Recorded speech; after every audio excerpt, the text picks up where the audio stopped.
South Carolina Congressman Jeff Duncan joins me now to help answer that question. He's the chairman of the Energy, Climate, and Grid Security Subcommittee. Congressman, great to see you.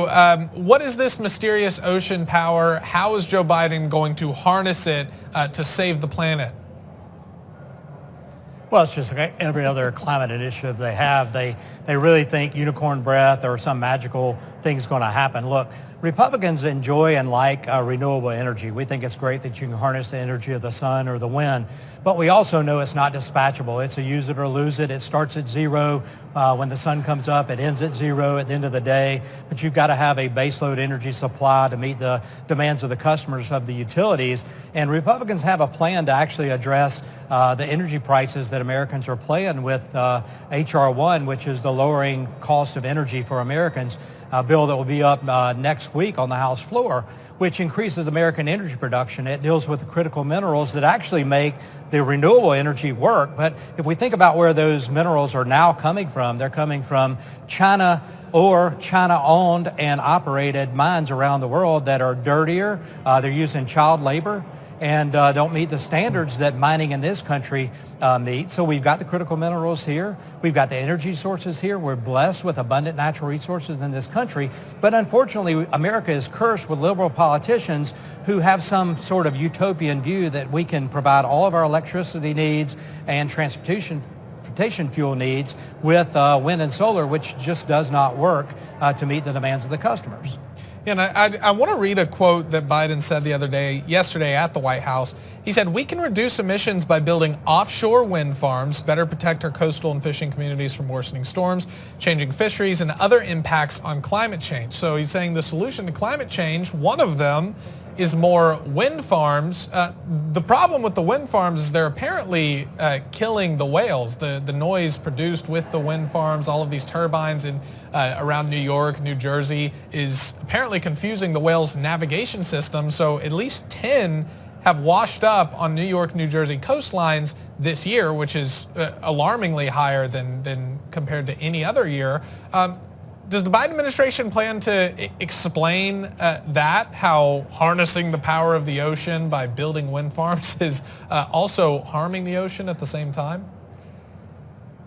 Yeah, I don't think they're going to acknowledge the fact that whales are dying around the world with maybe attributable to wind farms. We don't know, but the stories are just coming out where we're seeing a high number of that. We do know that wind farms and windmills in general knock birds of prey, endangered species out of the air. They kill millions of migratory birds and other birds of prey every year.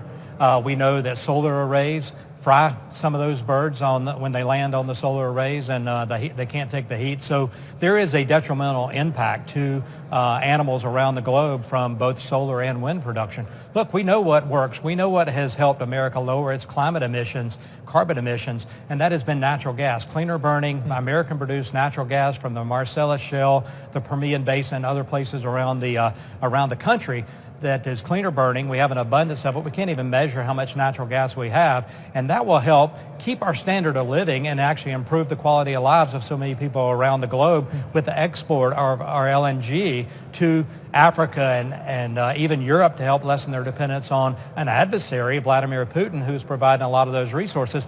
Europe is caught with their pants down.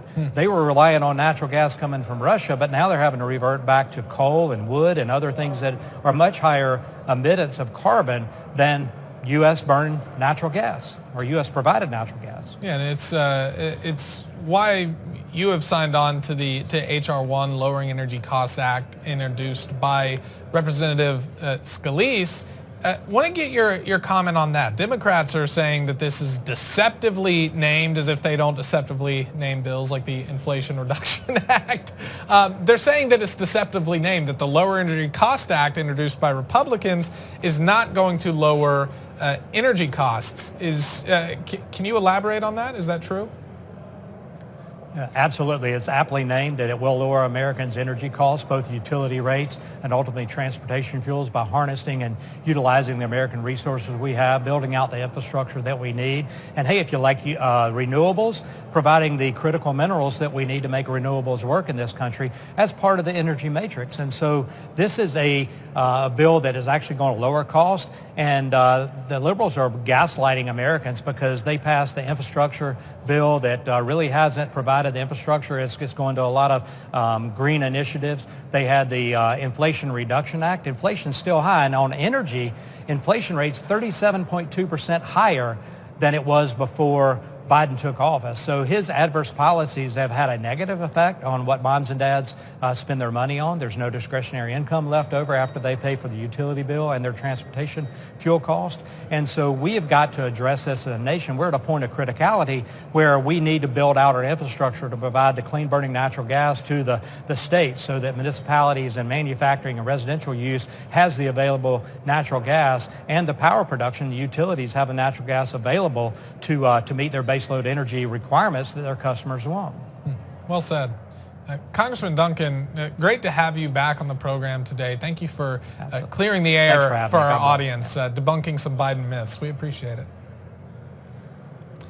Thank you.